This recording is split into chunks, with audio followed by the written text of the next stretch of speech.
I'm in the building, baby. Y'all ready for this huge announcement? But let's get into this intro first. Here we go.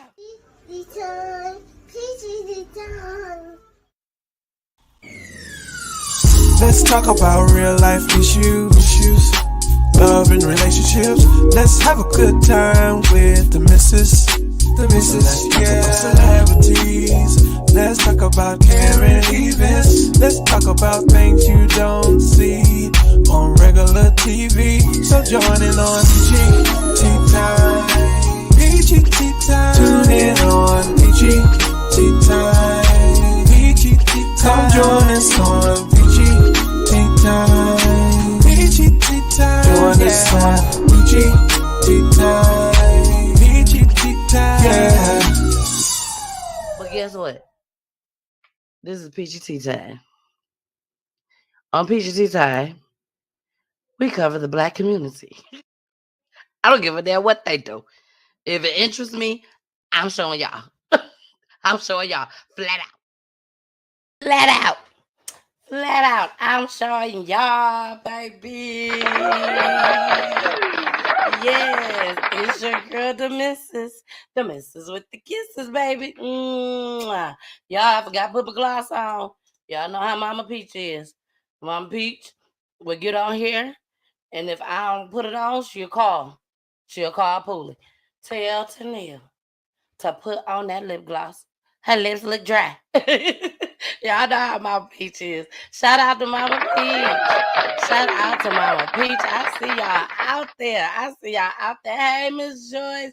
Miss Joyce says she is watching all the way from the ATL, baby. ATL. Well, tonight is Fan Takeover, baby. Tonight is Fan Takeover. We have a special fan that will be co-hosting the show with me tonight. I'm so super excited. Her name is Miss Naisha. Miss Naisha, and I was on Miss Naisha's show last night. We had a great time. Shout out to have a great time. Shout out to having a great time, baby. But yes, I'm gonna bring her right on up. But before I bring her up, let's go ahead and get into a little video right quick so everybody can come on in. Now is the time for y'all to start sharing. Please share, share, share. Now is the time to start sharing. Share and welcome. Welcome to what? Welcome to PGT Time. Shout out to Diano. Y'all can find them on all platforms. Here we go.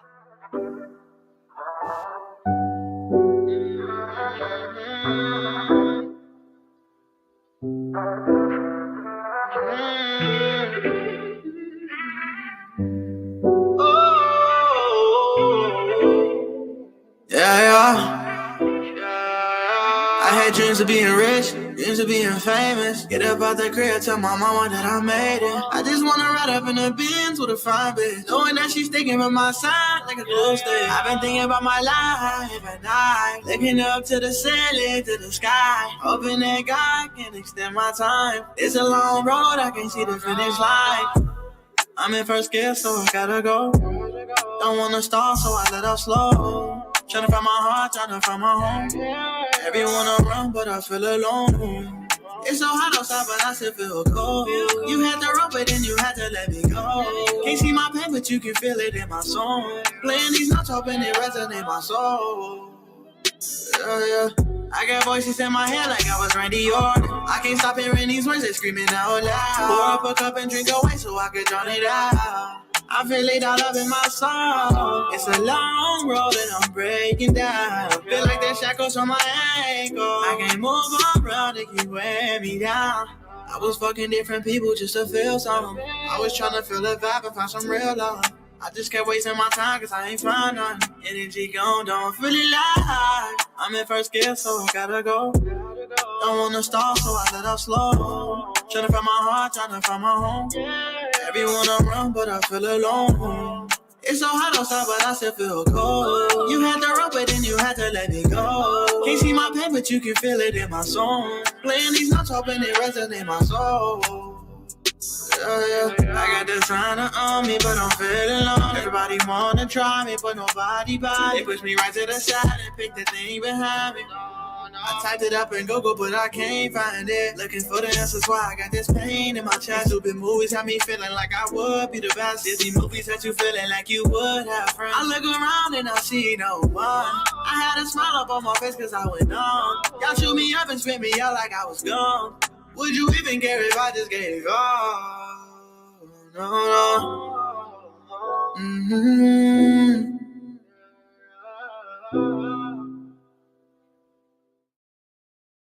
All right. All right. Shout out to Deanna, baby. And y'all see, it is fan takeover. Okay, it is fan takeover. And we have Miss Naisha in the building, baby. Let's bring her on up. Let's bring her on up. Hey! That's what I'm talking about, girl. I'm silly. Explicit language, and also allegedly. What's good, girl? I'm wonderful. I'm glad to be here. Excited because every time I pull up to the Mrs. Show, we have a good time. Every time, baby, every time. This is your second time on Peachy Tea Time. You actually came on damn near in the beginning. Look, in the beginning, damn near. Shit. But Yeah. I'm so thankful that you came. I must say thank you just as well for having me on your platform on yesterday. Let everybody know. Let me say this before we let everybody know, because I know somebody out there right now, like you was on what, and we ain't know what you mean. It was pre-recorded. It was pre-recorded. So when it comes out, when it get aired, I will make sure everybody knows. Okay, everybody We, gonna know. But go ahead, let everybody know what your platform all about, girl. So first and foremost, my primary career is a real estate agent. I'm a full-time realtor, and my company is called Empowered Real Estate Services because I'm all about empowering our women, empowering our community, and just empowerment and generational wealth. So a branch off of that is my podcast that we are starting, which is called Empower Me Sis. So the Empower Me Sis podcast is a platform to where we kind of focus on women's stories because everybody has a story to tell. We give that you guys the floor to tell your story and the personal and the business side because there's always a behind the scenes to it. There's always different layers to it. And we want to hear from you guys and we want to kind of just share, educate each other, learn from each other, grow with each other. And Yeah. we want men's input as well. We're not like strictly women. We love our men, our good, healthy man, and that Black community as a whole and the communication. So it's about communication and growth. And we have been having so much fun. So, yes, as soon as your episode is out, everybody's going to know about it. We're doing our recordings right now. It's going really, really well. And I cannot wait to get you guys like just to air our episodes. We're having a good time. All right. So shout out to Empower Me Sis. Now you heard her say that you had to tell some of your personal. They had me over there talking about Pulley. That's who they had me over there talking about how good Pulley is. Shout out to Pulley. Love. We Look, love it. his ass. Empower us, okay? Empower me, sis, with that Black love. Yes, and that's exactly what I came to do. And that's what I did. Okay. But it was so much fun. I gotta say one thing. Y'all, it was so funny. I'm gonna give y'all a little bit of it, okay? Just a little bit of it. Naisha decided to sit her ass outside at the where was you? In the back of your house? At the pool. Ooh. I said, Naisha, uh, thank you for having me and everything, but I need you to be aware of your surroundings while you out there. You know, I do peachy tea time over here. And we can't have nobody running up on you and everything during the show. But to And my you surprise, know have she had her recently security waiting. lesson. I've learned my lesson. I don't want to get too into it, but I just had an intruder in my house earlier this month, and so I'm very much more aware of my surroundings these days. I Yes. had two of my gangster bulls over there in the back. Baby, Okay. they was waiting too. They was waiting. They said, I wish somebody would run up on Naisha. We Okay. got They said you. she's doing her podcast. Y'all be quiet. She doing her podcast. It was so funny, y'all. But as soon as it airs, flyers gonna be out. I mean, we're gonna go all out, okay? So make sure y'all stay tuned and be watching. Be watching for it, baby. Be watching for it. All right, well, Naisha, thank you for doing the fan takeover.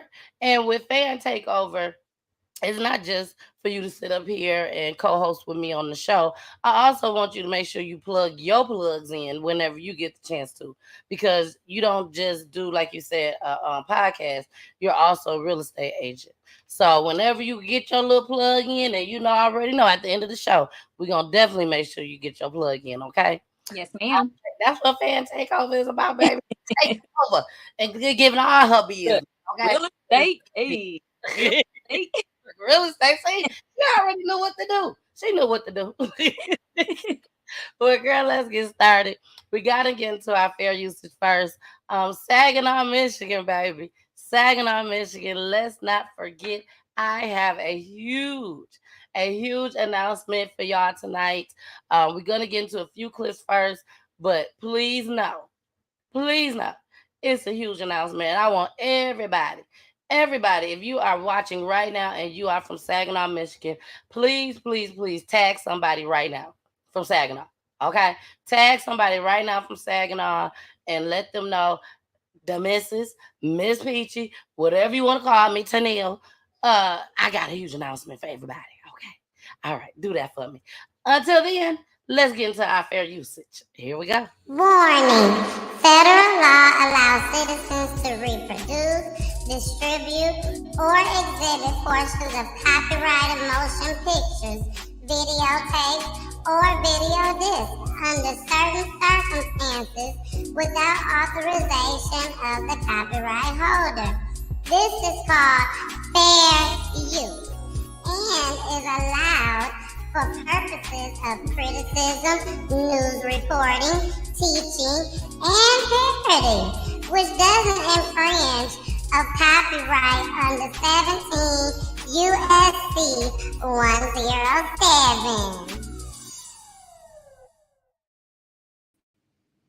All right, we are back. Now, the first clip that we're going to show you all tonight is about two sisters. They're called the Bradley sisters, and they are down there in Chicago. But they have been missing, and they have been missing for a very, very, very, very, very long time. So they was 3 and 10, if I'm not mistaken. I know one of them was 3. The 10-year-old could have been 11, but I think she was 10. But we'll see in the clips. But they went missing. Their mom left them in the house by themselves, and I guess she came back home and they was gone. Well. The 3-year-old should be like 20-something years old right now. Okay? And yes. And may I add, she has resurfaced. Possibly. We're gonna have to get that update later on because the results ain't came back yet, the DNA. But check this out, y'all. Rob, the sister's great aunt, says she's worked to keep her missing niece's case active for decades and never given up hope in hopefully finding them. Earlier this week, she said a young woman who was experiencing homelessness near Houston, Texas, reached out claiming to be Diamond Bradley. This afternoon, the great aunt says their entire family is now waiting for DNA results to find out if, in fact, this woman is Diamond Bradley. Tionda and Diamond Bradley are frozen in their family's memory as mere children. Their family last laid eyes on the sisters in 2001 when Diamond was just 3 years old. Today, that toddler would be about 25, and this week, her great aunt Shalia received a message. A young lady reached out on Facebook. She called family members. She called my son, and turns out that she believes that she is Diamond Bradley, my missing niece. Through the course of many long phone calls with a young lady living in Harris County, Texas, claiming to be her niece this week, she pretty much said that she remembered being in a car and being around Tionda for a while, but then she said she was taken away and she never saw her again. Tionda and Diamond Bradley disappeared from their family's Bronzeville apartment in the summer of 2001. Over the years, they've had numerous false tips, most recently a young woman in Texas back in 2019 who also claimed to be Diamond. That's been heartbreaking. It'll lift you up. It'll give you the hope. It'll slam you back down to the ground. This time may be no different. Shalia Bradley Smith says there's only one way to know if this woman is, in fact, her youngest long-lost niece. But I must admit, this is the first one that someone has been eager to go take a DNA test. Shalia Bradley Smith said this young woman submitted a swab of DNA and fingerprints at an FBI office in Texas earlier this week. When we reached out, the FBI told us the Department of Justice policy prohibits the FBI from commenting on any investigation that may or may not be occurring. Girl, this is crazy. That's This a is lot. very, very crazy. So can you imagine being 3 years old and you get kidnapped? We're just gonna call it like it is. You get kidnapped because they came and took her. But can you imagine growing up and just having these visions of being in the car with a girl, but you don't really know who she is? You just know you just keep having these visions. That Because got to be crazy. took her, they can give her a whole new reality. You know what I'm saying? Exactly, because she was only 3 years old. Only 3 years old. So apparently they have had so many different people. Okay. Like I think she said it was a total of 12 people that have came out and said that they was Diamond. But no one has been eager, from what the great aunt says, to go and take a DNA test. This is the only young lady that is eager to take a DNA test. Now, if this has been happening a lot, I know y'all wondering, well, what makes this girl different? Well, when she was 3 years old, she had a mark on the top of her head. And this young lady got a mark similar to that mark at the top of her head. So let's get into this next clip. TikTok had a lot to do with this. So y'all is about to see what the young lady looked like now. And here we go. At 10, a possible breakthrough in the missing persons case of the Bradley sisters, last seen in their Bronzeville home in 2001. Tonight, a woman in Texas claims to be Diamond Bradley, who was just 3 years old when she disappeared. CBS 2's Jermont Terry spoke to the Bradley sisters' great aunt, who is hopeful tonight. Jermont. Erica, tonight the Bradley family tells us that the woman claiming to be Diamond did take a DNA test, and that will ultimately determine if she is who she claims to be. Now, the girl's great aunt, says that they've been down this road many times before, but there is something different about this new claim. In July 2001, Chicago police searched rail crossings, hundreds of abandoned buildings, and alleyways for Tianda and Diamond Bradley. The Bradley girls vanished out of their mother's third-floor apartment in their 35th and Cottage Grove after being left alone. It was the largest search effort in Chicago's history, yet 10-year-old Tianda and 3-year-old Diamond were never found. I got to see in this video, I'm looking at this video like, what is this? The girl's great aunt, Shalia Bradley Smith, is speaking of a 20-second TikTok video. This is Diamond Bradley. Can I see your scar? Where someone in Texas was claiming she was Diamond, the youngest of the Bradley sisters. When the woman contacted the aunt, there was hesitation. Look, I'm not the police. Call the police. Over the years, listen to how many people have claimed to be the girls. We've had about 12, but easily dismissible. But the young lady making this claim did something no one else has ever done in nearly 22 years. I've never known or experienced somebody so eager to tear down the doors of the FBI to prove who they are. So that gives me a different dynamic of hope. Shalia says Chicago FBI agents contacted her and informed her they took a DNA test and fingerprints from the woman. The DNA shall tell the truth. The young lady told the aunt she can't recall much, including the whereabouts of the oldest sister, Tianda. She said, well, I kind of remember her, but I remember we were in a car. Then one day I woke up once they got us to the place where we were or wherever we was living. She said, I've never seen her again. As the family waits for DNA results, the aunt is comforted knowing Chicago waits just as anxiously to bring the Bradley sisters home. Especially Chicago has embraced these girls and they have not forgotten. And I thank them. I thank everybody. Now, the woman told the aunt that she recently escaped from whoever was holding her against her will. At the time that 3-year-old Diamond disappeared, she had a scar on her forehead from an injury. This woman has a similar scar in the same area. We did reach out to the FBI, but they are not commenting on this ongoing investigation. Reporting live in the control. I pray this is her too. To me, she does resemble the video of the little girl with the purple, and they had the little purple barrette on when she was jumping up and down like that. To me, she kind of resembles her. Where the hell she was at? Oh, this side. That's what I want to know. She come out looking fly, got her girl. I'm sorry. I'm sorry. Y'all know I had to throw a little joking there somewhere. So she sharp as hell. I ain't gonna lie. I wish they would have kept this story to themselves until they had the results. Don't string me along. Like, let me know the whole story at the same Girl, I cannot wait for the results to come out. I even checked again today. It has not came out yet, but I am definitely following this story to give y'all the update. Hey, Auntie. Auntie said, question, where is the mother now? They never said where the mother was. They did say that allegedly the mother was on drugs back then, and that's why the kids was left alone. But they didn't say exactly where the mama is. Especially being that the great aunt is in the forefront. You know, it makes you wonder what happened to the mama. And the daddy. And the daddy. Exactly. And the daddy. Exactly. And the daddy. So I don't know, y'all. All we can do is just continue to pray for this family. And we hope, and I'm sure we all are hoping and praying that this young lady is Diamond. I pray she's Diamond. But don't worry, y'all. I'll keep y'all posted. All right, y'all. Let's move on to the next topic. This one I called it Two Ladies in Vegas. Two Ladies in Vegas.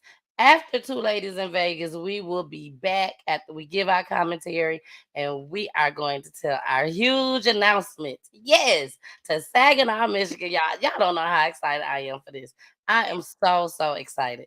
So let's get started. Two Ladies in Vegas. Man found murdered in a room at a Las Vegas Strip resort. Tonight, the two women accused of killing him facing the judge now for the first time. 8 News Now reporter Victoria Saha joining us live from Caesars, where this happened, with who the victim is, and the women behind bars.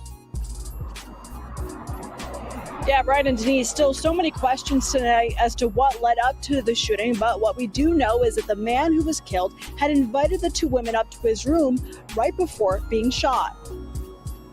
20-year-old Erica Covington and Ariana Taylor both making their first appearance in court Wednesday, both with a somber look, much different from the mugshots that were taken of them just hours after their arrest. Police say 25-year-old Ryan Altamirano Serrano was found shot in a hotel room by housekeeping about 11:30 Monday morning. Police tell us so far their investigation is leading them to believe Altamirano Serrano went to his hotel room with Covington and Taylor. The two women later left his room with some of his personal belongings. They were arrested by the criminal apprehension team and booked into the Clark County Detention Center early Wednesday.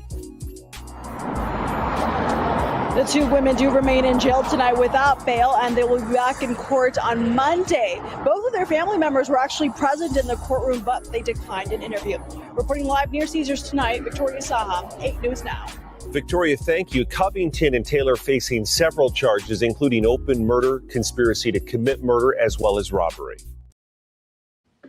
Them hoes ain't laughing no more.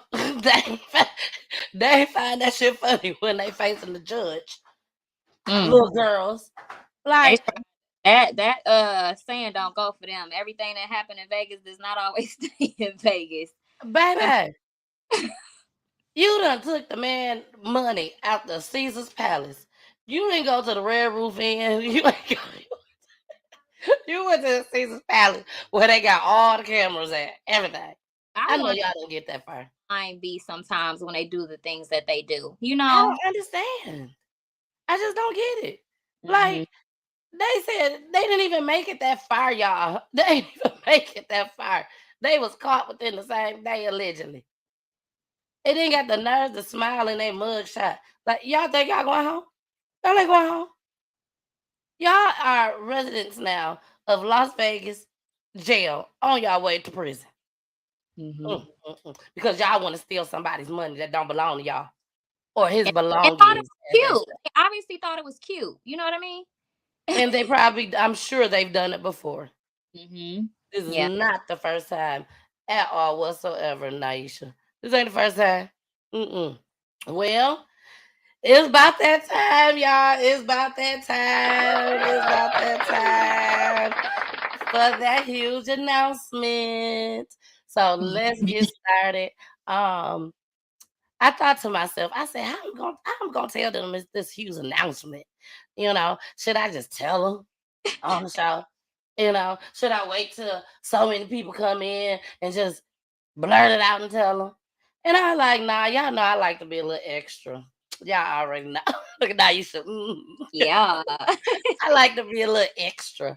Well, I also, Naisha, had somebody actually come with me to join me to tell this surprise. And I don't want to call it a surprise, an announcement. That's what I want to call it. So I had some help. It's not Naisha, but I had some help. I don't know what it is. She has no idea. She said she ain't from Saginaw, but she gonna be surprised too. But y'all, I really, really hope y'all like this huge announcement. We will be right back after the announcement to talk about it a little bit further. But here we go. Hi everybody, it's your girl, the missus with the kisses, baby. Thank you all so much for watching Peachy Tea Time. All the editions, you know, it's a few of them editions. So thank y'all so much for rocking with me every Monday, Wednesday, Friday, and Saturday. So I must say that first. Now, Saginaw, I'm gonna need y'all to stand y'all asses up, stand up, Saginaw, stand up. Yes, I have a special surprise for everyone that's in Saginaw, Michigan. I have someone here that is going to help me, my friend.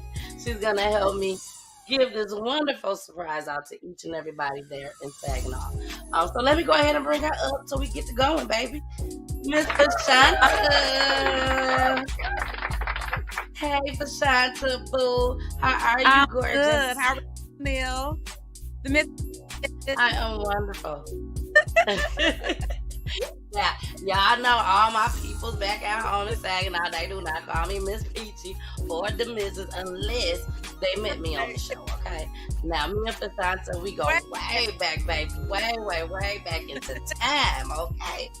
So she definitely calls me Tania. But Fashanta, I'm so glad that you're here with me today.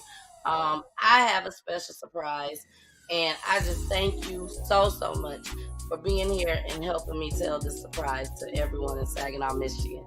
Now, let's get started. Fashanta, I reached out to Fashanta and I had a bright idea. And as you guys can see, Fashanta has a company and is by the name of Yard Greetings R Us. Fashanta, can you please tell us a little bit about Yard Greetings R Us? So Yard Greetings R Us is a yard sign company that creates yard signs for any occasion. And let me tell you something.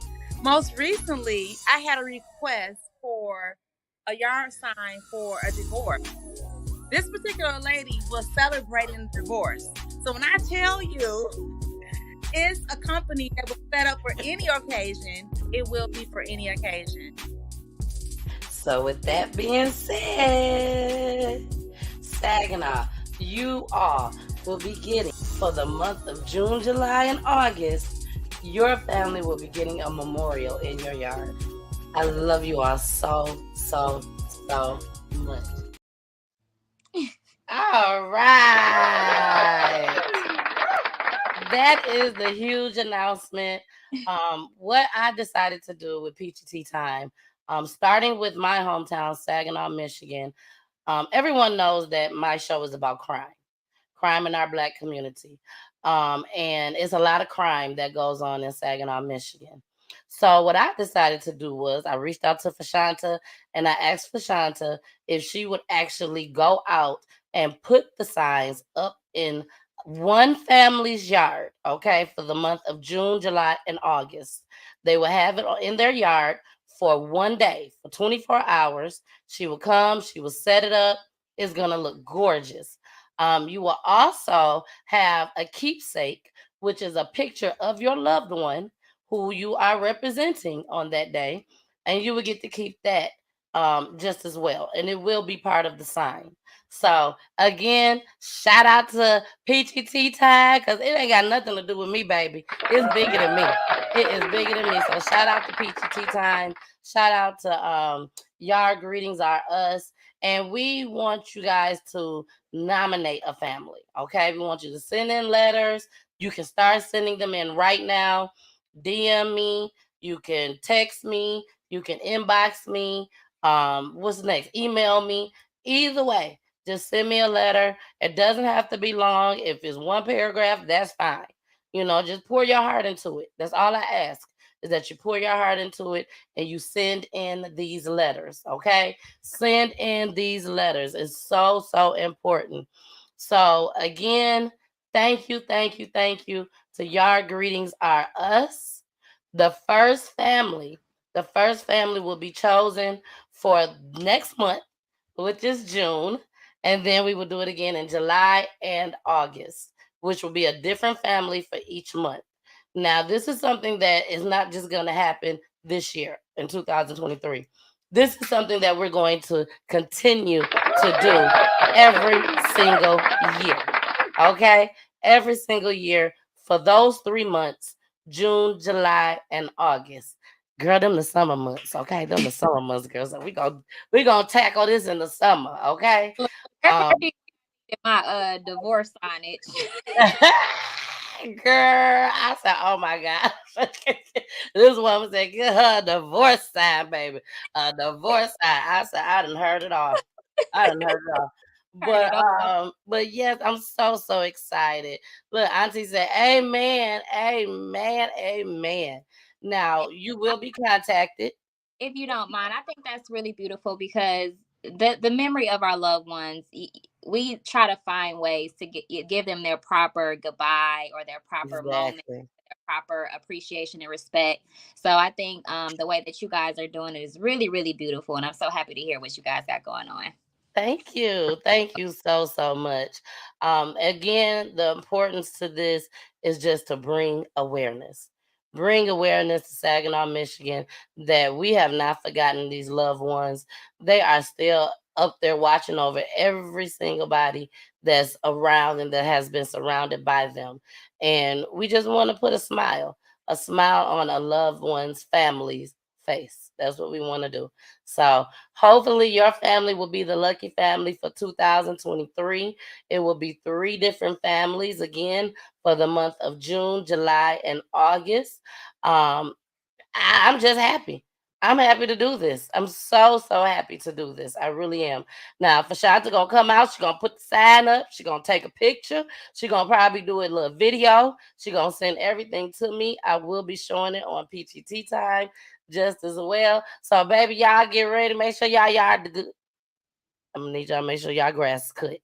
Make sure the grass is cut. I'm calling y'all in plenty of time. Make sure y'all cut that grass, because it's gonna be shown on PGT Time. Okay? Cut the grass. Girl, I had to make sure I say that. Look, I had to make sure I say that. Cut that grass. Girl, you gotta show up and show out. I don't be looking at nobody's lawn. You would have to tell somebody like me. Thank you for the reminders. You're so welcome. Don't even worry about it. I got you. Make sure when I come over and visit, your grass is cut. Well, y'all, we finna go ahead and get back into the show. I will be playing the commercial one more time before the end of the show. And I also will be putting all the contact information in the chat just as well at the end of the show. So again, thank you. I love you all so, so, so, so much. Now, let's get back into these clips, okay? Here we go. A 1-year-old boy recovering in the hospital tonight after being shot by his 4-year-old brother in East Harris County. Thank you for joining us at 10. I'm Keith Garvin. Good evening. I'm Daniela Guzman. Investigators say it all happened when they got a hold of an unsecured pistol. inside their home on Sunshine Street and Garden Tree. KPRC2's Bryce Newberry has been at the scene and joins us now with the very latest. Bryce. We spoke to the father of these boys off camera tonight, who says he never thought he'd be in this situation with his children because he knows how to safely store a gun. But he wasn't home when this happened and says he believes the gun belonged to a relative.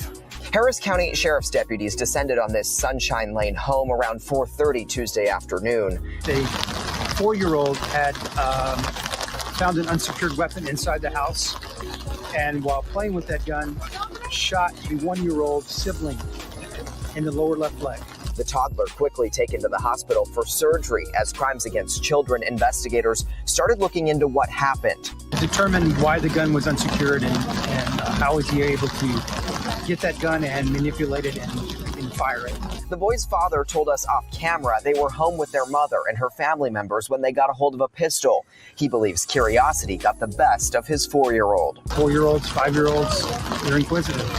And having it unsecured can lead to tragic things like this. Another reminder from the Sheriff's Office for gun owners to take responsible steps to store them safely. These are things that we really don't like responding to. We have more and more of them happening. Dad says he believes God was watching over his young child, as that 1-year-old is expected to be okay, but this could have been a much worse outcome. Investigators say they plan to present this case to the district attorney's office for possible charges. In Northeast Harris.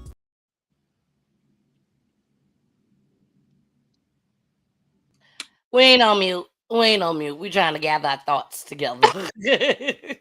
My thing is, we have guns in our household, and we practice gun safety. It is not easy to shoot a gun. It takes a lot of strength. Yes, it does. So that is very odd to me that a 4-year-old was able to shoot a gun, and something just not adding up in this here story. Well. Y'all done heard Naisha. I agree with Naisha. She's right. It's not easy to shoot a gun. Have we heard stories like this before on PGT Time? Yes, we have. We have heard of kids. I think we even heard of a 3-year-old that has shot. I think he shot their mom on a live. She was at work. And, it happens. But at the same time, what if Naisha's right? Like, what if she's right? What if somebody else did it? Will the 4-year-old tell it? No. Did they threaten the 4-year-old? I'm gonna whoop your ass. You better not tell. They don't tell him. Somebody else there, because they also said, what did they say about the gun? Whose it was? It was somebody else's, because the dad said that they practice gun safety. So it wasn't his gun, it was somebody else's. Okay. Why you got them folks in your house? Odd. And it sounds like somebody else accidentally shot that baby playing around with that gun. And instead of taking accountability, they're gonna say that the 4-year-old made the mistake. Exactly. That's what affects me. Exactly. I do hope that the 4-year-old is smart enough to say, I ain't good. I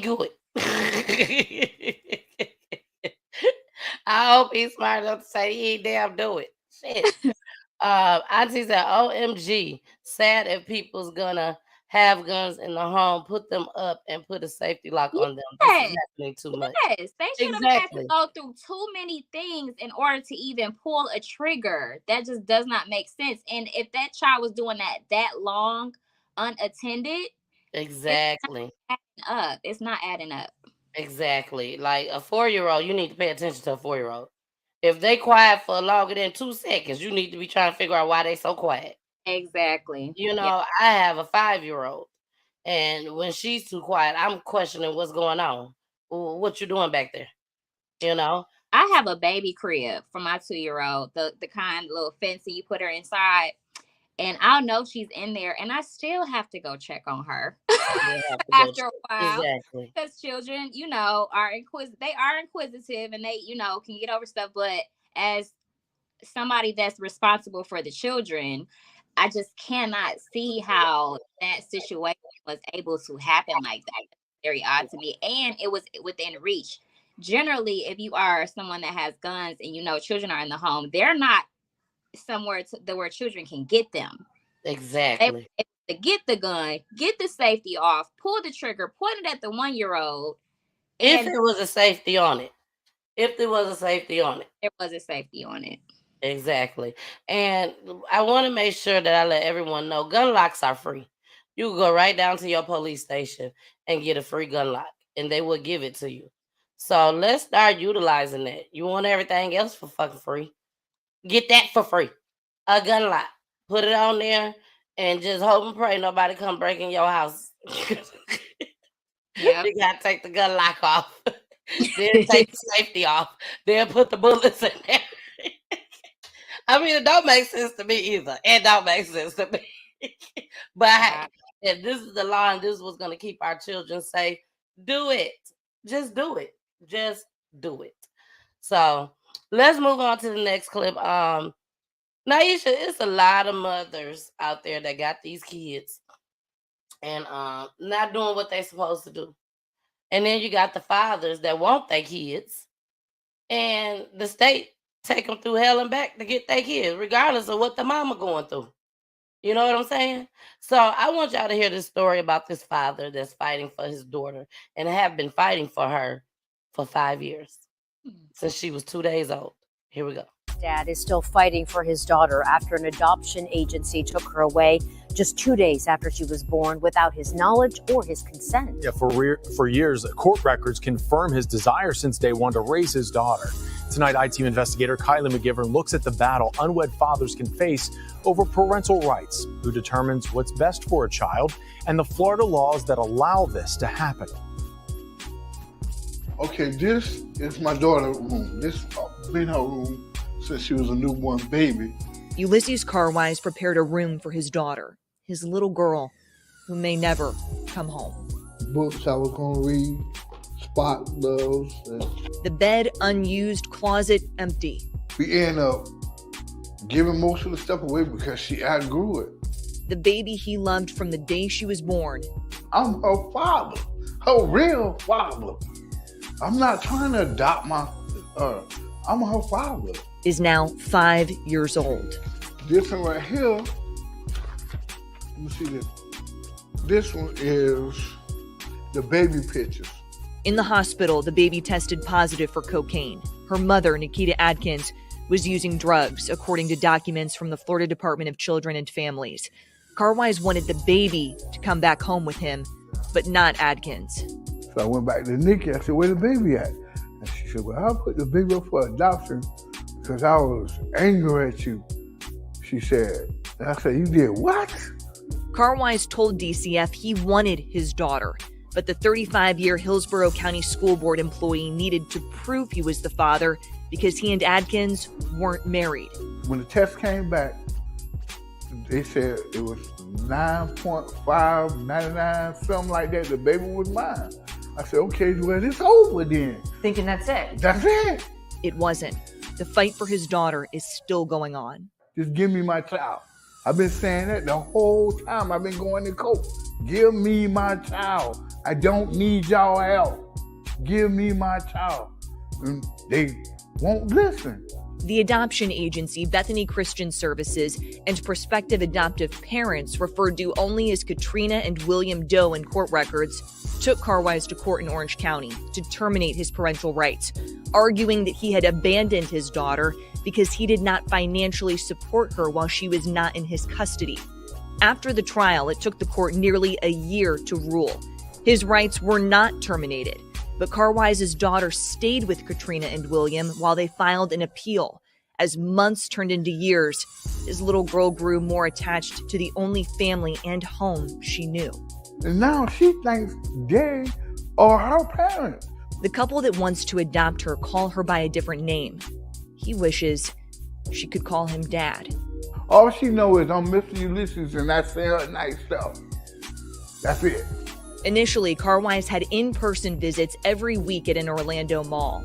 Okay, this one here is during Easter. Those in-person visits stopped at the start of the pandemic. For the past 3 years, he has not touched his daughter. This is heartbreaking. And we got a part 2 to this. We do have a part 2 to this video. This is heartbreaking. Like, this man is trying to get his doggone daughter. It's his daughter. And then you're going to say because he didn't support her? When? When? Did y'all even give him a chance? Right. You know, adoptive parents, and this is only from me kind of hearing through the grapevine. I haven't had a personal experience, but they get a little vindictive sometimes. They have their own goals. They have their own thought processes. You know, I don't want to use the word desperate, but, you know, they're in major one of a child, and the strides that they'll go through, it's supposed to be about what's best for the child. Exactly. And I know that they may possibly think that they're doing that. It may be a better environment for her as a whole, but there's, you know, if this father has been present this entire time, but at least they should be able to have a close relationship at the bare minimum while this is going on. So I think there's a lot of selfishness in this entire process from the beginning of this child being born to now. That's happening. And the mama, the audacity. Okay. But she's on drugs, and so she's not using her rationale well. I really wish we would kind of pay attention to who we are producing children with a little bit more in our community up front, so these kind of things don't even happen, and really get to know who you are being intimate with on that level to prevent things like this. Like, you know, it's so unfortunate that our children have to go through these crazy situations. And let's just say, you know, 5 years has passed. Let's say this is a good environment for her. She is attached to these people now. She's probably calling them mom and dad. You know, you take her away now, being that she's not seeing Mr. Ulysses anymore. You know what I'm saying? And they take her and put her in his care, in his custody. How is she going to feel? Is she going to want her mom and them back? Me personally, I wouldn't give a damn. She only 5 years old. She'll be fine. She'll be all right. Give me my baby back. And now, let's say, you know, she stays with them. This is the thing about children. They're very innocent and vulnerable in the beginning, but they grow up. Yep. They learn things. They figure out the story. And she's going to be upset with how they're very upset. Yeah. Very upset. And you know what? This man, and we're going to see it in the next clip. This man actually, Naisha, this was the twist to it, raised his first daughter by himself. Mm-hmm. She's in her 20s. You know, shout out to good Black fathers. That's beautiful. I love to see it. Now, I don't know what was going on with her mama. I hope she wasn't on cocaine either. Because if so, then I'm going to question dad. Mr. Like, Ulysses, what is you doing? Let's get into this next clip, see what Ulysses got to say.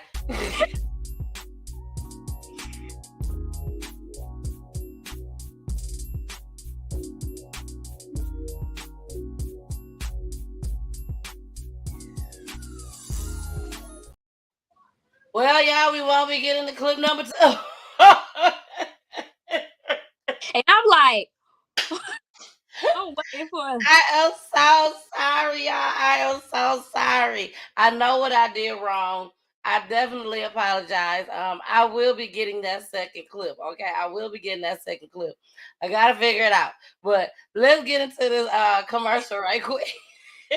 I feel crazy. Hey, it's your girl, the missus with the kisses, baby. Mwah.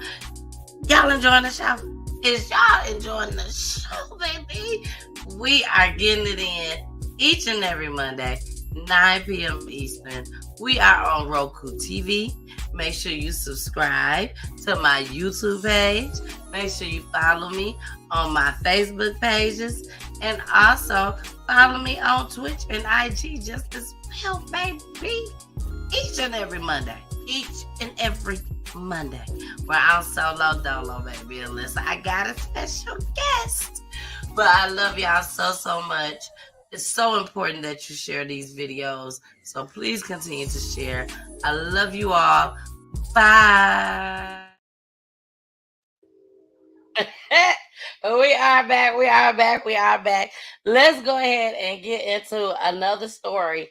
When we come back from this story, then I have that second part ready.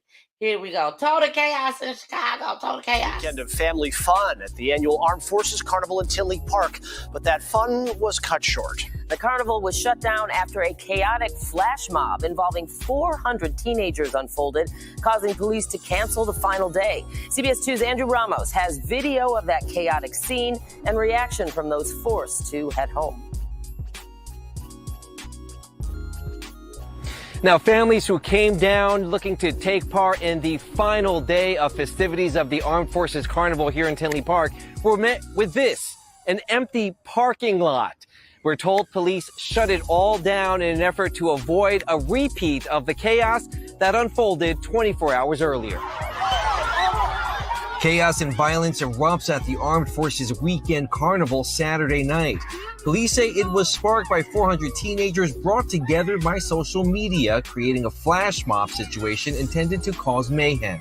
I feel very bad because I really wanted to go to the carnival and they passed out tickets to my whole school. Tanila Smith and her family devastated to learn about the cancellation after driving more than 30 minutes from their home, arriving to see a lone carnival ride packed up and ready to go. So they're disappointed, so now we have to find somewhere to go, just for them to have fun. As police responded to the chaos at the 88th Avenue train station where teenagers were causing panic and fighting with each other, 5 arrests were made, all of them minors, who were later released to their parents. Several citations were also issued. At least one injury was reported, a police officer who was attempting to break up a fight. Police decided to cancel the final night of festivities after learning of another planned flash mob set for Sunday. For Faith Mudada and her friends, well, they have a message for the troublemakers. Do better because you caused everybody else that wanted to come here to not have fun. Now, despite initial reports of gunfire erupting here on the scene, law enforcement officials say those claims are unfounded as no firearms were found. Reporting. When is it going to end? Like, when is it going to end?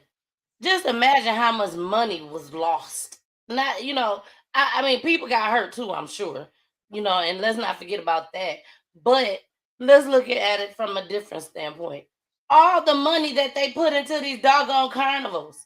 You know what I'm saying?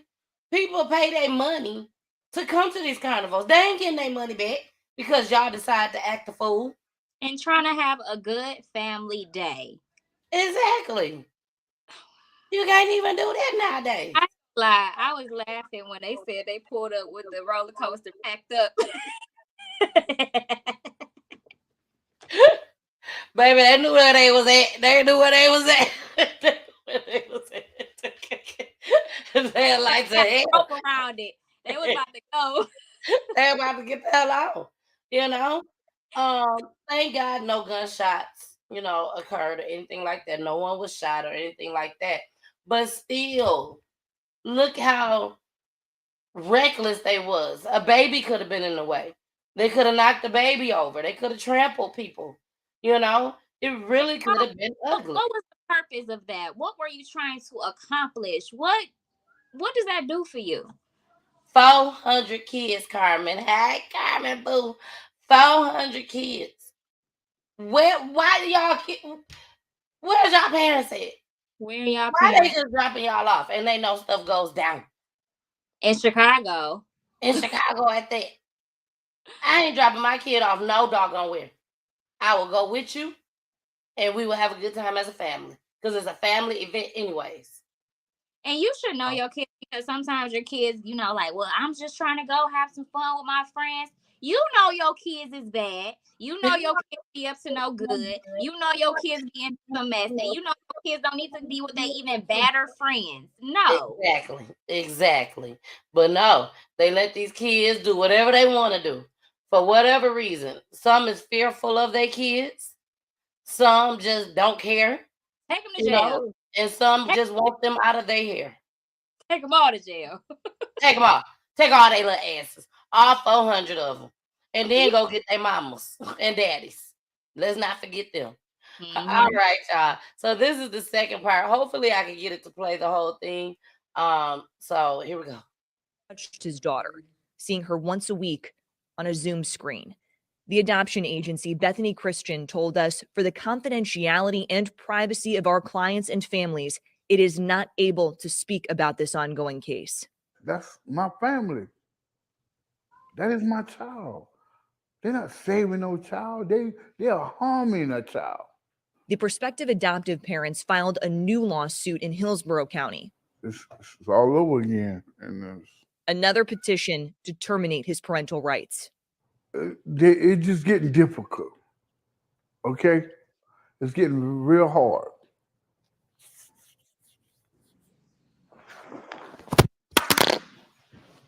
Carwise overwhelmed with emotion.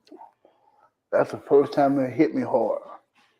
Because I've been like fighting these people. And May it please the court, I'm Jeannie Tate. Jeannie Tate, a longtime adoption attorney based in Tampa, is representing the prospective adoptive parents. She opened a private adoption agency in 2001, Heart of Adoptions. This is Kylie McGivern. I'm a reporter with ABC Action News. We contacted Tate by phone and email, and she responded in a voicemail and email that although she would like to comment, Florida law prevents her from commenting on the matter or confirming her involvement. One of his younger sisters, Rosalind Green, has stood beside her brother as he fights for his daughter. It's a huge eye-opening that the law will allow these people to literally, legally take someone else's child. Carwise plans to live in Green's house when he gets custody of his daughter. He has the support that he needs to take care of this child, including the support of his 26-year-old daughter, who he raised as a single father. What gives you all hope to continue moving forward? I want my niece to know that we didn't give her up and that we're here to fight for her. I couldn't believe, that he's still fighting. The fact that it's gone on this long and something hasn't been done to give him his child is just, I think, a travesty. David Velez is Carwise's former court-appointed attorney from the original case in Orange County. And they were doing everything imaginable to just keep him from getting his child, which they continue parents to do today. They always say, well, he doesn't really have a relationship. Well, you're not giving him the opportunity to build a relationship with the child. And it's not for a lack of him trying. Something has to be done because it's been an injustice what's been done to him. Well, everybody should care about because it could happen to anybody. Online now, we've included more information about the putative father registry in this story. All right, y'all. This is sad. This is really, really sad. I don't know. I don't even know if anything can be done. Do you think anything can be done? Did they say the race of the adoptive family? No, I would love to know that. I would love to know the race of the adoptive family. But no, they have not said it. Interesting. No, they have not said it. Very interesting. They got, and it's like, why are they fighting him? Yeah, exactly. If the mama was on cocaine, 9 times out of 10, y'all don't know this family. They don't know the mama. They don't know nobody.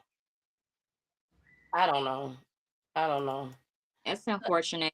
It's very unfortunate. They chastise men for not being in children's lives and not stepping up to their responsibility. And this man is going above and beyond all trials to do so. And that's not being honored in no form or fashion, not even respected in the slightest amount.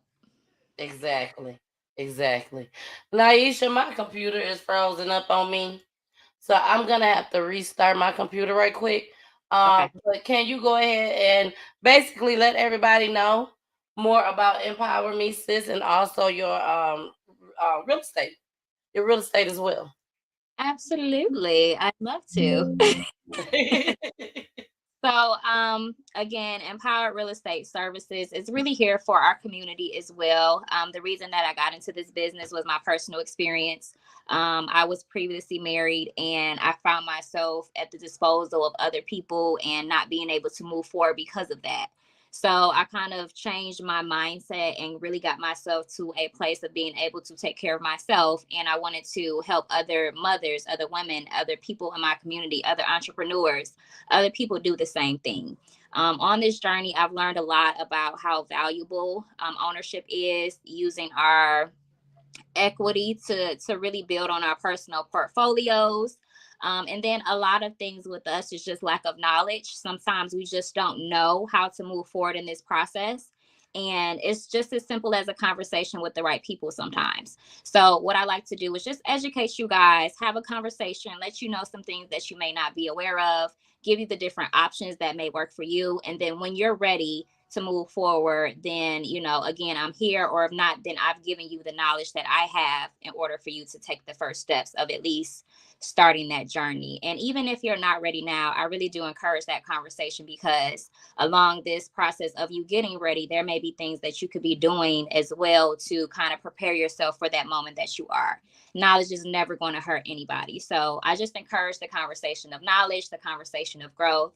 And I would love to be a resource for you guys to do that as well. If you would like to follow me, I am on IG, empowered, no E, empowered_realty. You can follow me on Facebook with my name. You can see the spelling of my first name. Last name is Smith. And same on LinkedIn. My podcast will be coming soon. More information about that. You're going to see the missus on there, so don't worry. You'll be able to find us. And yeah, I look forward to having more conversations within our facility, and just giving us that ground and foundation to change the way that we do the things that we do.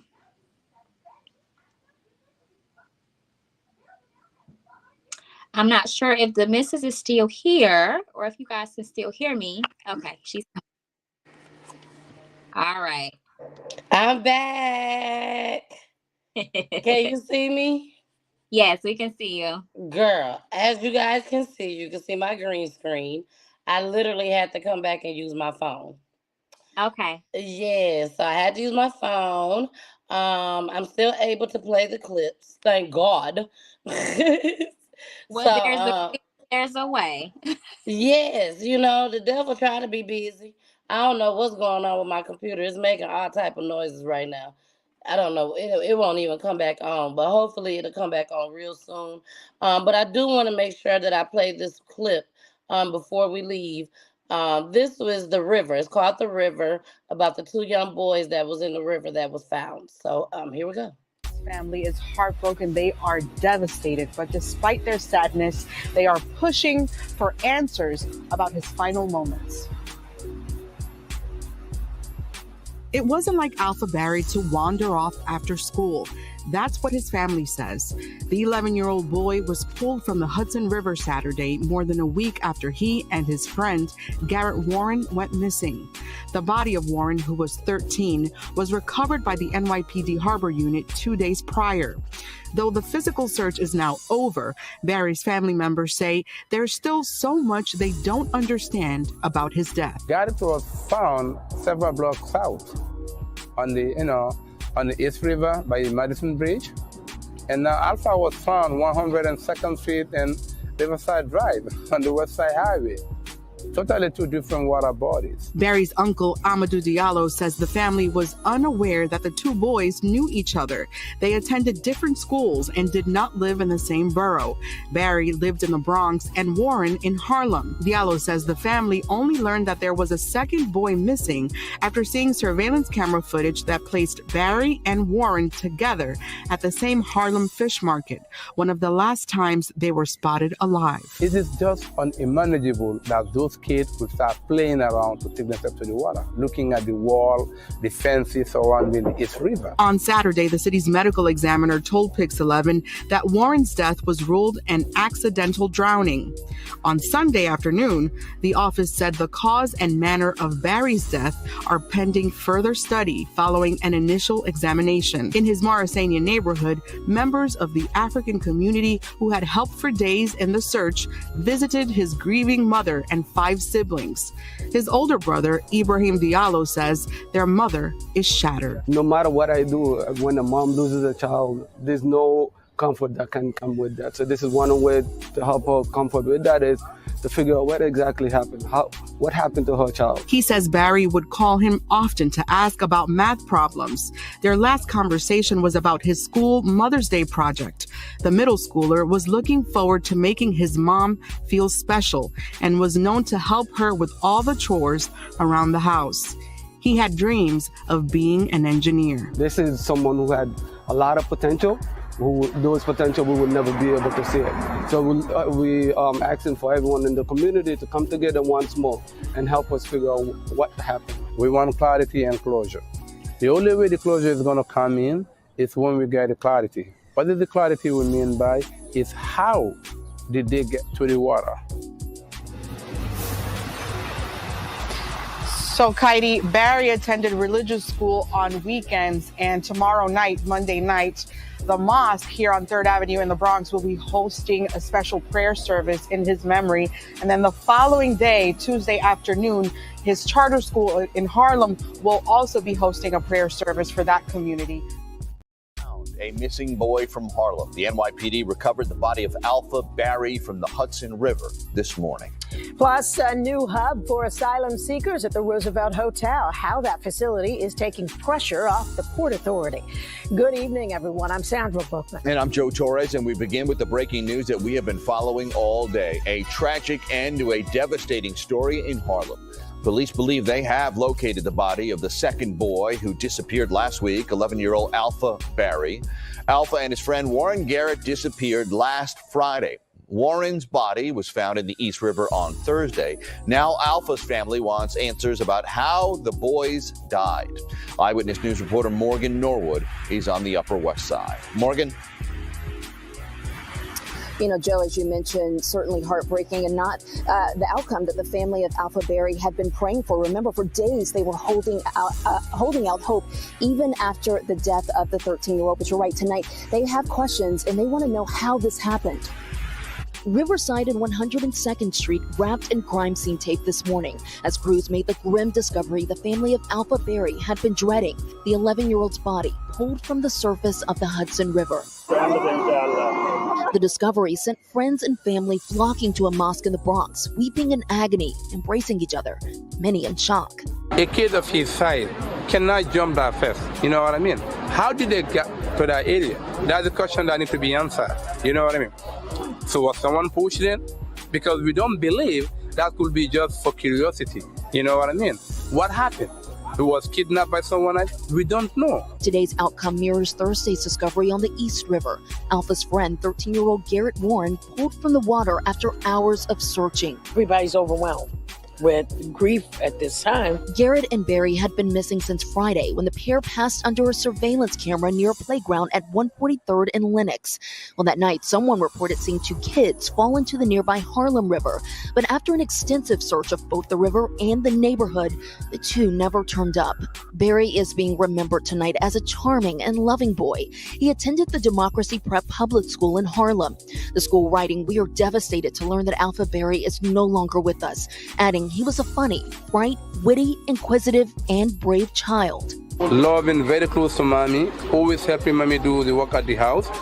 Mommy doing grocery, or doing the laundry, or doing cookie cleaning the house. You understand? Every time, give mommy, goodbye kids when you go to school. So that's what happened on Friday when he was leaving. And now that family left reeling tonight. Now, police on the investigative end has not said whether or not they suspect foul play, but all of this is under an investigation. We're also learning an autopsy is scheduled for tomorrow. All right, y'all, we back, baby. We back. The devil is alive. We are bad.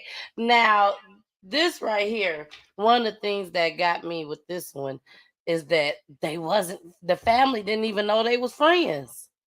They had never seen them together before. They went to 2 different schools.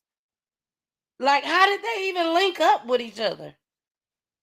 And Carmen, yes, they did find them in 2 different bodies of water, but a camera caught them walking together. So it's like, how did this boy know him? One of the first boy that they found was 13 years old. And then that's when they consistently kept looking for the 11-year-old because of the camera, them seeing them walk off together. And then boom, they found the 11-year-old body. Somebody grown up is veering them. They was tempting them with something or promising them something or guiding them somewhere and did them boys wrong. Yep. And they said it was a fence up there, but the fence was broken. But at the same time, I think what the family of the 11-year-old are saying is they son know better. Like Naisha said, you know your child. You know your child. And if they say that they child know better, they child know better. So I think they're kind of thinking that he was pushed in there. Yes, Carmen, something isn't right here at all. And the only thing that got me shook is that they didn't know that this was their friend, his friend. And they went to 2 different schools. What did you say, Naisha? In like that religious community has something to do with that. You know what I mean? Because I know religiously strong communities are. They only deal with each other. So, you know, they will only be comfortable with somebody of a similar faith most of the time. So I wonder if somebody like, you know, a higher figure, somebody they trusted was a part of this somehow. I don't know. That's a good one, Naisha. That's a good one. Hey, Christine, how are you? How are you, Christine? Yeah, that's a good one, Naisha. You know, I didn't think about that because you can tell they have different type of religions and everything. And even their family background is different. So it could have been one of their family members that came and do something to them boys. Who knows? But all I do know is they need to find out what happened. Yeah. This is their job, and their job is to find out what happened. And I hope they don't let it go. Don't let it go because, you know, when they don't have answers, if somebody is not continuing to press the issue, then it will kind of fade away. No, figure it out because whoever is responsible may strike again. You know what I mean? And let's nip it in the bud and get whatever is responsible or whoever is responsible off the street, or just at least give these families some answers. Exactly. And that's all we want. You know, we pay our taxes. We pay our taxes and we feel like, you know, when our family members are murdered, there's people that get paid to find out what happened and how this all occurred. Now, true enough, if you wasn't there, you don't know what happened. But you have different detectives that's skilled for this. They get paid good money for this. And they need to start taking their time with these cases and getting these cases solved. Getting them solved. All right. Well, we're down to our last clip, Naisha. Our last topic. It only got 2 clips to it. This is called Bystander. Rest in peace to this young lady. Not rest in peace, I'm sorry. She's fighting for her life right now. She's fighting for her life right now. Here we go. In other news now, a teenage girl fighting for her life after she was shot in the head in St. Albans, Queens. Police tell us the bullet was not even meant for her and the shooter is still out there. CBS 2's Natalie Duddridge spoke with her distraught father. I'm hoping for a miracle. Albert Quaddy says he's in shock. His 16-year-old daughter, Claudia, was shot in the head last night, 5 minutes from their family home. My daughter is fighting for her life. So I guess we all got to pray. We don't even really know what happened yet. We're still trying to piece together. Police say it's still early in the investigation, but it appears the teen was with friends who got into some kind of argument with another group in a playground by an elementary school on Locust Street. Police say the teen got into a backseat of a car when shots were fired around 8:45 p.m. A bullet hit her in the head. A witness spoke but didn't want to appear on camera. I was outside by my car when it happened. When I heard it all, before it happened, I was outside, and it was just bop, bop, bop, bop, bop, bop, bop, bop, bop, bop. I mean, hard, like nonstop. I heard about 5 to 10 gunshots go off. Children screaming and running, yelling, "Why did they do that? Why did they do that?" Police do not believe she was the intended target caught in the crossfire. The shooter took off. The teen was rushed to Jamaica Hospital where she's in critical condition. Very bad. We need everybody to pray. I'm still like in a state of shock right now. You know, so I don't really know what to say about the shooter. So painful. So sad to hear, you know. Praying for the child, the 16-year-old child, and I'm praying for the parent. Now, witnesses tell us they saw 3 men take off, but so far, police have not released any suspect descriptions, and so far, there have been no arrests. In St. Albans, Queens, Natalie Duddridge.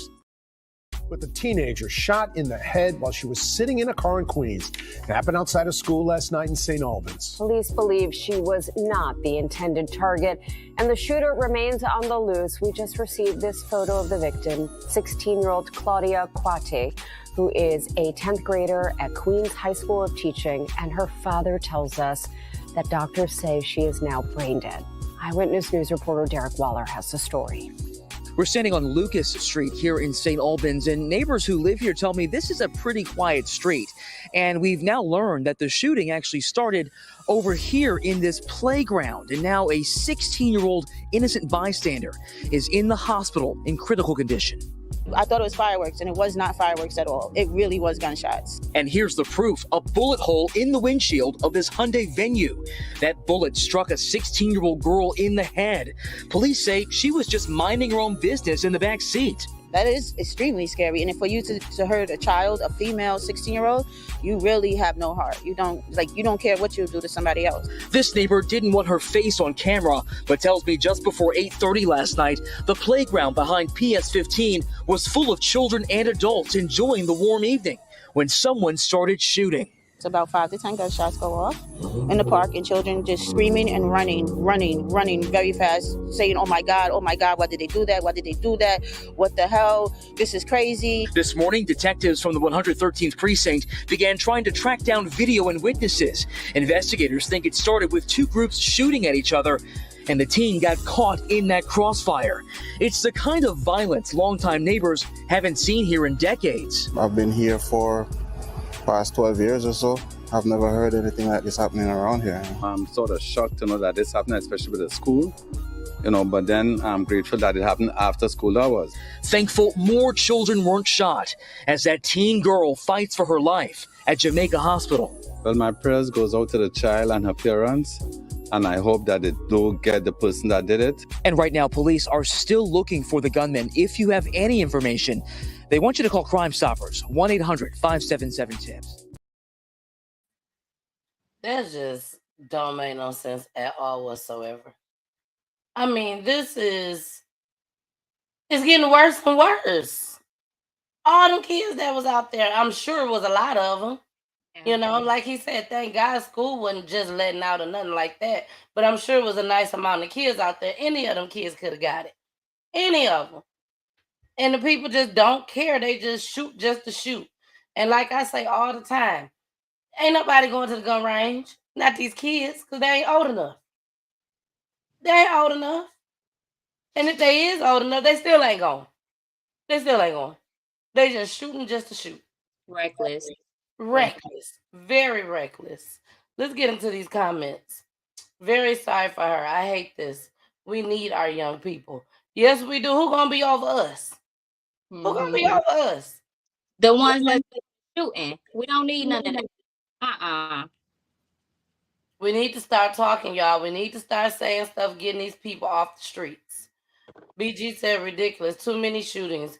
We had fun as kids and no one got hurt. I don't get it. Exactly. Carmen said, oh no, Jesus Christ, what is this world coming to? Not safe anywhere. With kids outside playing? Exactly. They're at a park. All kids go to the park. Do you feel like this is due to lack of more productive activities in communities and things like that? Like, these children are a product of their surroundings and their communities and the things that they know and the people that they are hanging around. So do you feel like if there were more like productive things for them to do, we wouldn't have as many of these issues? No.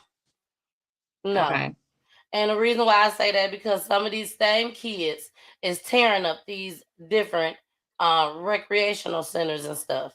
They're still causing fights. They're still doing shootouts at these recreational places because their parents are just dropping them off and leaving them.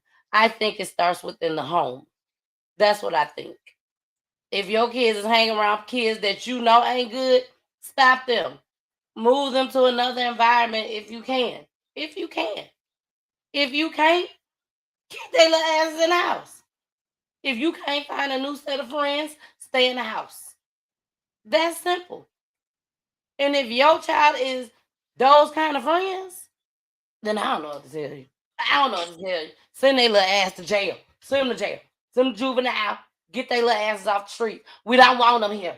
We don't want them on the streets if they out here being reckless, killing us. Be proactive, like the co-host that was on our show yesterday. You know, she's having some issues with her son, and honestly, it's not that bad. However, she's still doing something about it. She's sending him out to his uncle. She's giving him consequences right now while he's still young. Consequences, and accountability must be had for especially men. So yes, I agree. I agree now that you say it in that way. It does start at home, and you have to pay attention to your kids, and you can't just let things that you see continue to happen and just, you know, get so caught up in whatever it is that you're dealing with and allow situations like this to grow, because that's what's going to happen inevitably. And then a lot of these people are learning things from within the family. It's not just friends. You could be hanging out with your cousins and you know your cousins ain't good. My mother did not let me hang around certain people in our family, and my father as well, because she was not going to expose me to that. It just is what it is. So, you know, across the board, pay attention to your children. You're responsible for them. You brought them into this world. Exactly. You brought them into this world.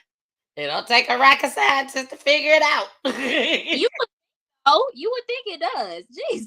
Exactly. The way these parents is acting, you know, you cannot give these kids these cell phones and not go through these cell phones. You cannot.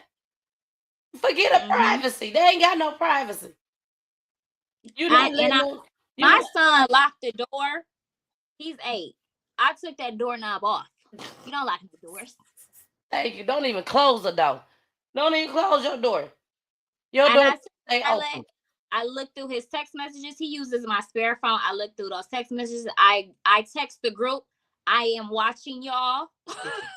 I am looking at this. I am listening to y'all conversation, and I don't want to hear nothing crazy, or I will be contacting your parents. I know that's right. I know that's right. Shout out to Naisha for that good parenting. You know, you got to be in your kids' business. You have to. These kids are hiding so much. You know what I'm saying? We can even take it a step further and say, be in your kids' business, because bullying going on. You don't know when they're going to decide that they want to take their stuff on up out of here. But if you in their phones watching, seeing what's going on, I bet you'll pick up on something. You will. Kids are not that bright because they haven't learned all the tricks. You can catch it. All you got to do is look. She ain't lying, y'all. They ain't bright at all. They ain't bright at all. You can get all their business. They will tell it. They will tell it. I don't know why they feel like social media is not a secret. Why they feel like it's a secret. Yeah, if you under my roof, you don't have no privacy, okay? All right? There's no privacy around here. Look, Carmen said I took the whole door off because one of my kids slammed it. So she just took the whole door off. You won't slam nothing in here. Now that I pay for. Lost your man. Take this door off. I'm here for it. I'm here for it too, Carmen. I am here for it. BG said my mother took my sister's door completely off. Laugh out loud. Y'all giving me some ideas. Oh, Jesus. Don't you take that baby door off. Hey there, where's French? BG said kids are running their parents and teachers. No respect for authority. I have showed a lot of clips where I ain't gonna say a lot, but I have showed some clips where the students is fighting the teachers. Naisha, I know you done seen some of them on IG. And support these teachers. Stop giving these teachers a hard time trying to act like what they say to your child is out of place. Exactly. Girl, you better say it. Preach, girl, preach. Give some respect to these teachers for taking off some of the loads of the things that you're not doing at home. And they dealing with all of these children and they see them from a different perspective than you do. And if they're hard on them, find out why. Don't automatically assume that the teacher has something against your child. What's she gonna have something against your child for? Or he? Find out what the real is. Have a genuine conversation from a place of receiving, not trying to check nobody, because there may be some room for improvement for your child that might benefit them in the long run. And I'm like you said, Naisha, they're not giving your child a hard time just for the hell of it. You know what I'm saying? Yeah. And also one of the things that you said was that kids act differently when they're not around mama, if y'all haven't figured that out by now. Sometimes kids act differently around daddy when mama right there. So if they gonna act different then, they damn sure gonna act different at school. Yeah. You know what I'm saying? Like, I know my kids act different at school because I can tell the way they come home, start talking. Like, what? Oh, I don't feel like the teachers are giving the children a hard time just because. I do feel like the kids are giving the teachers a hard time just because. Yeah. Children frustrated off of the tiniest things and they're going to take it out on wherever they see fit. And a lot of teachers sometimes are a little bit shy or timid. You know, kids know what they can get away with. And I have seen where children kind of and try to intimidate these grown people because they don't know how to process their frustrations. Check your child, sis, bro, please. I agree. I agree with Naisha. We have to start within the home, y'all. We have to start within the home. If you are having problems with your child and you just can't figure it out, because Naisha, it is parents out there that just can't figure it out. And there are resources out there. There are resources out there that can help you. It might not be the help that you want, but it could be the help that will work. You see what I'm saying? Give it a chance. Give it a try. Even if you can't find no black folks, all it is that there is white people out there that can help your child. Give them a try. Mm-hmm. When all else fails, something will happen. Something got to work. So the point that me and Naisha is trying to make is don't ignore the issue. Yes. Don't ignore it. If you know your child got a problem, you know that the people they hanging around is bad people, you know your child is the bad people, don't ignore it. Do something about it. Just like Naisha's friend. She probably can't afford to up and move to another environment. So let me reach out to a family member. See if that family member will help out. You got some family members that'll say, bring him on. Bring his out. I straighten them out for you. You know, you always got somebody in the family, Naisha, that feel like they can straighten them out for you. It's my mama. My mama It's called your her. mama. Call it boot camp. Look, she said, I drop him off. Drop him off. I take care of it. I have him a whole new person. Here I come. Bye, y'all. I know that's right, girl. Shout out to Mama Peach. My mama is watching all the way from Mississippi, baby. She had another funeral she had to attend. We're clapping because she's tuning in from Mississippi, not because she had another funeral to attend. But yes, shout out to Mama Peach. I love you, Mommy. Thank you so much for watching and coming on in. You know, she could have been doing something else, like relaxing in that hotel she in. But instead, she said, let me watch my baby for a second, see what she got going on over there. So thank you, Mama Peach. Now, y'all, we are about to, Carmen said, my daughter is a professor and she's in the last year of her PhD to get out of that environment. Yes. Yes. Shout out to Carmen's daughter. Yes, yes, yes. So, y'all, we are about to get out of here. Naisha, thank you so, so, so much for Thank you. attending the fan takeover, baby. Now, please let everybody know where they can find you. Follow me on Instagram, empowered, no E, just the letter empowered_realty. You can also follow me on Facebook and LinkedIn with the spelling of my first name, and my last name is Smith. Go ahead, screenshot it. I know it's a lot of letters. Hold on, let me go. Hold on, let's take this off so they can see it. There you go. There you go. Smith, go ahead and follow me. Start the conversation, or you can contact me by phone 404-337-9403. Let me teach you how to get into these houses with bad credit. Let me help you work on your credit. You can get into a house if you are a college student and using those credits. You can buy land. You can invest it with money that you already have in your home. Let's just talk about it. Let's start the conversation. All right.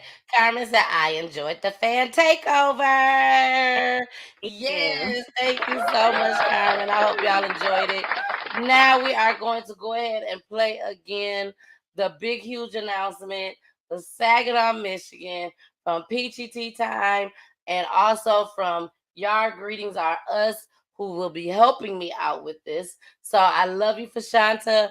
Here we go. Hey, everybody. It's your girl, the missus. The missus with the kisses, baby. Thank you all so, so much for watching Peachy Tea Time. All the editions. You know, it's a few of them. It's four editions. So thank y'all so, so much for rocking with me every Monday, Wednesday, Friday, and Saturday. So I must say that first. Now, Saginaw, I'm gonna need y'all to stand y'all asses up. Stand up, Saginaw, stand up. Yes, I have a special surprise for everyone that's in Saginaw, Michigan. I have someone here that is going to help me, my friend. She's gonna help me give this wonderful surprise out to each and everybody there in Saginaw. So let me go ahead and bring her up so we get to going, baby. Miss Fashanta. Hey, Fashanta, boo. How are you, gorgeous? Good. How are you, Neil? The Miss. I am wonderful. Yeah, y'all know all my peoples back at home in Saginaw, they do not call me Miss Peachy or the Missus unless they met me on the show, okay? Now, me and Fashanta, we go way back, baby. Way back into time, okay? So she definitely calls me Tania. But Fashanta, I'm so glad that you're here with me today. I have a special surprise, and I just thank you so, so much for being here and helping me tell this surprise to everyone in Saginaw, Michigan. Now, let's get started. Fashanta, I reached out to Fashanta and I had a bright idea. And as you guys can see, Fashanta has a company and is by the name of Yard Greetings Are Us. Fashanta, can you please tell us a little bit about Yard Greetings Are Us? So Yard Greetings Are Us is a yard sign company that creates yard signs for any occasion. And let me tell you something. Most recently, I had a request for a yard sign for a divorce. This particular lady was celebrating a divorce. So when I tell you it's a company that was set up for any occasion, it will be for any occasion. So with that being said, Saginaw, you all will be getting, for the month of June, July, and August, your family will be getting a memorial in your yard. I love you all so, so, so much. All right. Yes. So, courtesy of Peachy Tea Time, like I said, it's bigger than me. This is truly, truly Peachy Tea Time. And I thank Fashanta so much for Yard Greetings Are Us. She will be going out, putting up the signs in Saginaw, Michigan. That's where we're starting off at. We will be outskirting. We will be growing this. This is something that we're going to do each and every year. We're not just doing it this year. They're going to be only for the months of June, July, and August. It will be one family per month. So I need you guys to get the letters into me. Get the letters in. I will be pinning that commercial onto my page. It's going to be on all my pages, my Instagram, both my Facebook pages, and my YouTube page. I will also make sure that I put all the information in this chat just as well. But most importantly, get the letters to me as soon as you can. The first family will be in the next month in June, next month in June. We're going to go ahead and just get it started. We're going to jump right into it. And you will also get a keepsake. You will get a keepsake. So what's going to happen is when I figure out what family is going to be, I'm going to give that family a call, give them 24 hours to say yes or nay. If they do say yes, I will ask you to send me a picture of your loved one that was murdered through gun violence, domestic violence, the prison system, or even by the police, okay? Those are the families that would be getting a memorial in their yard. Again, gun violence, domestic violence, the prison system, or even by the police. And we will go, Fashanta will come out and she will put up a yard sign in your yard. And I'm not talking about just no regular box sign. Oh no. Y'all know them happy birthday signs? Yeah, it's gonna be big. It's gonna be big like that. And it can only be at a house. I forgot. It has to be a house. Okay. So if you are a mom and you lost a loved one through gun violence, your child or someone, but you stay in apartments, if you have a mother that lives in the house, hey, we'll put it at your mama's house. If you want it at your cousin's house, we'll put it at your cousin's house. But it gotta be in the house, at a house, okay? And it's only for 24 hours. She'll come out, she'll set it up, she's gonna take pictures, she'll even videotape you coming out looking at it, and we'll be posting it on Peachy Tea Time. All right? So get me them letters, baby. Get me them letters. I love you all so, so much. Thanks again for all the support, all the love, and I love y'all. And I will see y'all on Wednesday. Good story on Wednesday, may I add. We have a family coming in. Y'all don't want to miss this one. You do not want to miss this one. So here we go. You got to watch my babies. Bye. Thank you, Naisha. Stay on up there for a second. Peachy Tea Time.